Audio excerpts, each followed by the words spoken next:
Good morning, ladies and gentlemen. This is Rusty 78609. I'm just out for a walk this morning, finally. It's probably 10:30 or thereabouts Texas time, and cool. A little norther just came through. It's probably in the low 60s. Got a gray sky, as you can probably see. But what I wanted to touch on this morning was RVing and or camping in today's environment, the way things are right now, with this COVID stuff and campgrounds closed and state parks closed. It's just difficult. And, I currently live in a casita travel trailer and have full-time RV'd for over 20 or 25 years or so, a long time. I'm older than dirt. I'm 75. And, but what are some of the things you can do to minimize the effect of the changes that we're dealing with? One thing you can do is be fully self-contained. And with my casita, I could have been either with solar almost, because you can't run an air conditioner with solar without having a whole lot of batteries and a whole lot of solar. And the generator for me at my age was out. Why? Well, because even a 2000i Honda weighs about 40 or 50 pounds. And I don't want to be lifting that in and out of my pickup truck and setting it around and then having to put it back and having to haul gasoline in a funnel and change the oil and all that crap. So, but anyway, I do have a Class C motorhome on order. It's a 4 Winds 22E. No slides, one of the smallest ones you can get, most basic model you can get, and it's due next week. Why did I do that? Because it's fully self-contained, and I still see myself doing some camping, RVing, boondocking maybe, some places, if I can find a place. We're near the Llano River. This is a golf course that I'm walking on. That's the reason I'm walking out here this morning, is it just finished sprinkling rain and there's nobody on the golf course. There will be in a little while because the sun's fixing to come out. But anyway, fully self-contained is probably where you want to be. Now, how you do it, whether you use solar or generator, is entirely up to you. But I would say this: if you do get a generator, comply with all the rules. Turn the thing off at 8 p.m. and don't turn it on at 4 a.m. Only use it when you need it. And I will do so in my Class C. In fact, the only time I'll run it is if I'm camping and the inside temperature in the Class C gets above 84 degrees or in that range. And if it's humid, if it's 84 and humid, that's hot. 84 and dry, like 10% humidity, is not too bad. So, but I'll be really careful not to use it because I don't want to hear the noise either. And the good thing about the Class C, of course, it has a built-in 4,000 BTU Onan generator. It's not all that quiet, but it's as quiet as any generator that size, as far as I can tell. I'll know more about it here next week. And as far as maintaining it, it's just like any other generator. You do have to change the oil, and you have to run it, or the carburetor gets gummed up and all kinds of stuff like that. But that's not a big issue for me. Not at all. I'll comply with all of that stuff. And I won't be using it that much. In fact, I guess it's probably better if you do use it, But so for right now and for the foreseeable future, for full-timers, part-timers, campers, van dwellers, car campers, etc., it looks like it's going to be a little difficult. If you travel and you can get reservations, that might be a way to go. The downside of getting reservations, one night or 2 nights at a time or even a week at a time, is if it's state parks and national parks or Corps of Engineers and places like that, yeah, it's okay. But if you're trying to use RV parks, forget it, because the daily rates are $35 and up, and weekly rates are anywhere from 175 to 250 or whatever they can get. And the only deals you can ever get at RV parks is by the month. And some of those aren't all that good now because they got more business than they can get to. But, there's the green. This is number 15.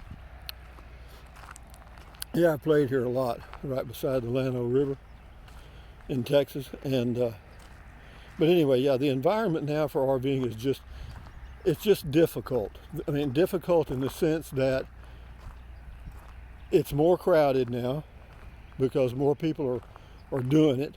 They're selling RVs as fast as they can build them, and I'm fine with that.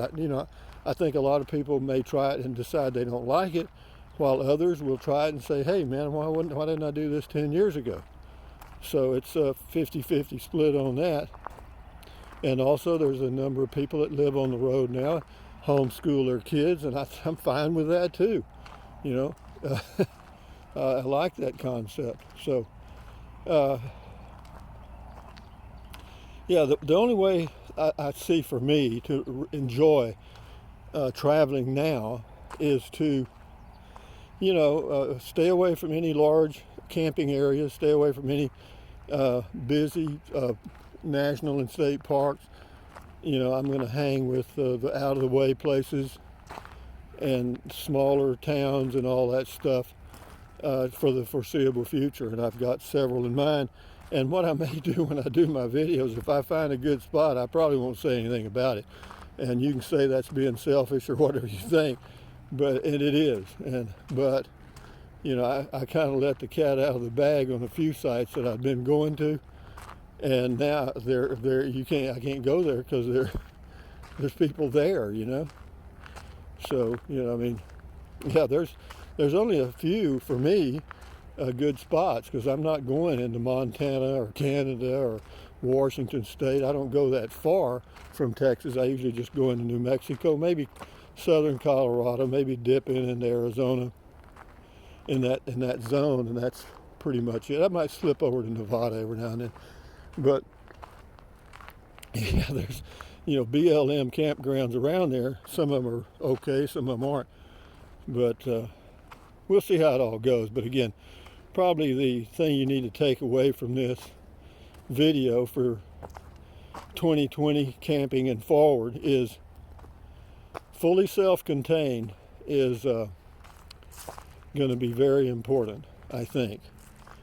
Because and as far as Walmart and truck stops and places like that, that's the bailout. That's if all else fails, then yeah, you can do those. That's the way I do it. I mean, if I go somewhere, I usually have one or two backup spots, but if they fall through, then the nearest truck stop's okay. Better than nothing. So yeah. What they've done for the yardage markers on this golf course, since Llano is the deer capital of Texas, and this is hunting season right now, the white-tailed deer hunting season opens Saturday morning. The yardage markers are they're deer horns. That's 100 yards, okay? Red's a 100-yard marker, white's 150, I think, or 200, I think. The white one up here, 200 yards, I think. But anyway, it's a beautiful day now, and I just wanted to touch on camping because some of you guys that are brand new, yeah, you're going to find it interesting. Yeah, you're going to find it really interesting. It may not, a lot of people that are new may be going to RV parks and state parks, national parks, and they may not be doing much boondocking at all for the first couple of years that they're on the road, because that's kind of the hideout for the old timers, I guess you'd say.